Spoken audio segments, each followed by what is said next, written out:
How you doing, everybody? Welcome back to Serene Madness. Yes, I've been away for a couple weeks, and I've been under the weather, but now I'm back on the mend, and I am back and feeling better. It was pretty nasty. So anyway,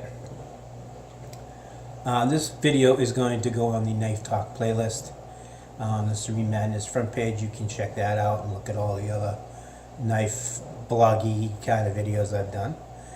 And please like, subscribe, and comment on this video. Make sure you hit that bell button to get the feeds. And please tune in because I could use the views. So this video will be about the knife or knives that you wish you had bought or purchased when they first came out, but you didn't for some reason. And now basically you're kicking yourself in the ass because you really want the knife and it's just astronomically expensive. There are 4 knives on this list, and I've been collecting knives for since I was about 7 years old. I'm now 51. So I'm going to list these knives in order of least expensive to most expensive. First knife on this list is the SOG Stingray, and here it is.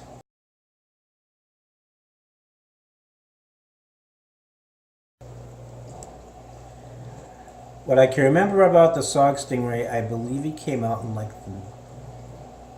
I think it came out in the early 90s. I'm not exactly sure. What I liked about it was an aggressive looking knife, and it was beefy, and SOG is a decent product. I like SOG. And what I believe what the deal was with this knife, if I can remember back in the day, SOG tried to create a folding knife for the military, like the Marines and stuff, and accompaniment to the traditional K-bar-y kind of fixed blade that a lot of soldiers carry. And I don't think it ever caught on, but it did. I know it caught on with special ops in Navy SEALs and Marines and stuff. They did purchase them, but it wasn't like a military issue kind of thing. It was just their response. They thought that the soldiers could have used a really good all-purpose badass folding knife. So this particular knife now runs, as with this video, runs in the 125 to 250 range. And this particular knife, I believe when it first came out, it was, I think, in the $60 to $65 range when it was first issued. So again, it's gone way up in price, and if you have one, keep it, because the price is probably going to continue to go up, and these 4 knives on this list do hold their value. And the last knife on this list keeps going up and up and up and up, and you wait until you see it. Second knife on this list is the Gerber Magnum, and here it is.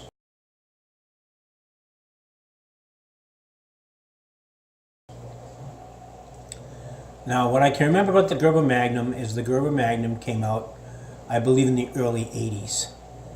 I'm not exactly sure on the years of all of these, but from my mental Rolodex upstairs, like I said, I've been collecting knives since I was about 7. So I really dug this knife. I love the wood handles on it. It had the finger grooves. It was basically Gerber's answer to the Buck 110.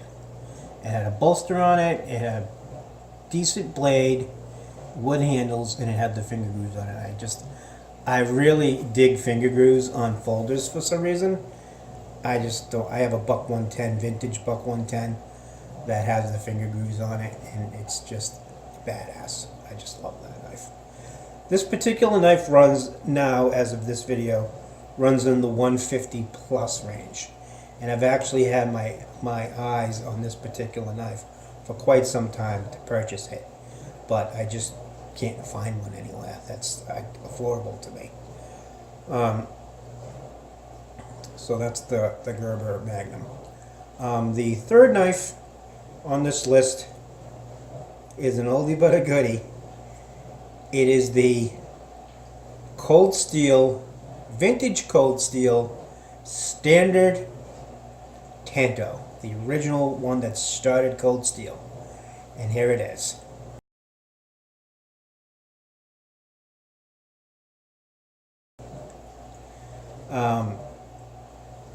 When this knife first came out, I didn't even know what a Tanto was. This was the knife that introduced the Tanto to me, because I never knew what a Tanto was until I saw this. And it just completely blew my mind. And the interesting thing is about Cold Steel is they like to test their knives, and you've seen the tests, and if you're really in it to win it and watch the stuff. Cold Steel likes to rigorously test their knives, and Lynn Thompson, the president of Cold Steel, what he did is when they made this knife, when Cold Steel started, this was the very first knife they put out. Anyway, the test that Lynn Thompson did on the Cold Steel Tanto, the very first Cold Steel Tanto, was the one that stuck out in my mind, was when he ran the knife through a car door and it went all the way through it.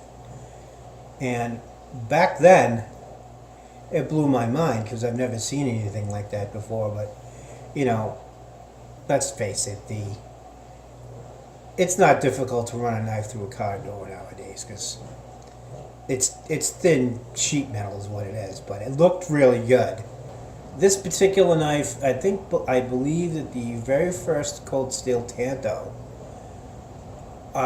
was introduced at around $70, $75 in that range, and that's the one that's basically started Cold Steel. So anyways, that's the Cold Steel Tanto, and that knife runs now, depending on where you go, that knife I've seen run pretty much to 200, 250 plus, depending on where you go. As I was looking up some stuff today, and I saw it basically for about 225 all the way up to 600, depending on where you go. And that also includes the box and the sheath. So that's the Cold Steel Tanto. The last knife on this list, I don't really have much details on it as far as like the materials and all that, but this is the very first knife that I saw a recurve style blade, and it was just really cool. And it is the Almar Pathfinder machete knife, and here it is.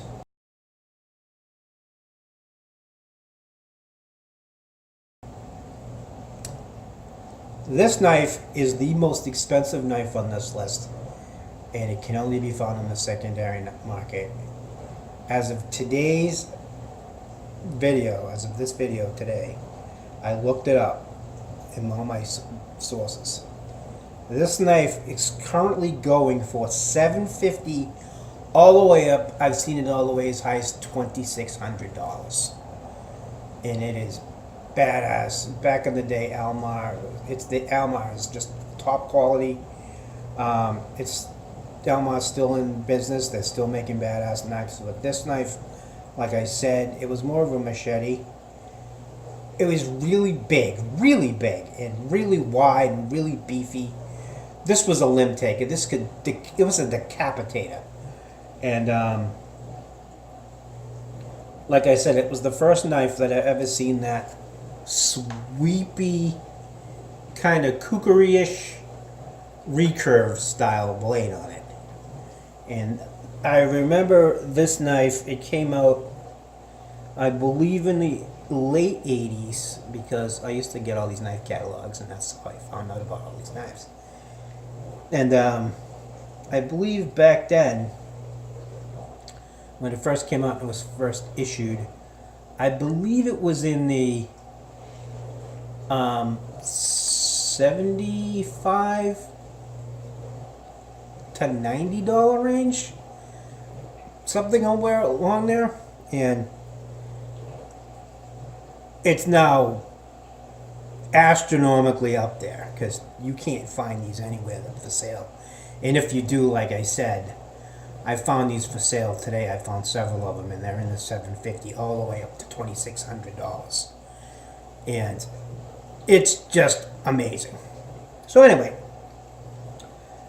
I want you to tell me in the comments down below the knife or knives you wish you had purchased, but for some reason you never was able to purchase, and now it's kind of out of your reach, or it's like you can't find it anymore because it's discontinued. So tell me that in the description box below. I want to hear your comments. I'll see you in the next video. I got several videos coming up on the knife talk. You can look forward to seeing sometime soon. I'm going to show you my Spyderco collection because I just acquired 2 new Spydercos, and I'm going to show you that. And I'm also going to do a video on my most wanted knives, and that I'm going to break up at least into 2 videos because it's got some knives on it. So anyway, you can look forward to that. That's coming up. I can't promise you any maker videos right now, making stuff, because it's very complicated to set up the camera and get the shots and all of that, but I'm still working that out because I got a lot of projects going on, a lot of things happening, a lot of family stuff happening. I've had 2 friends pass away in the past month. One just passed away 2 days ago, and another one passed away 2 weeks ago.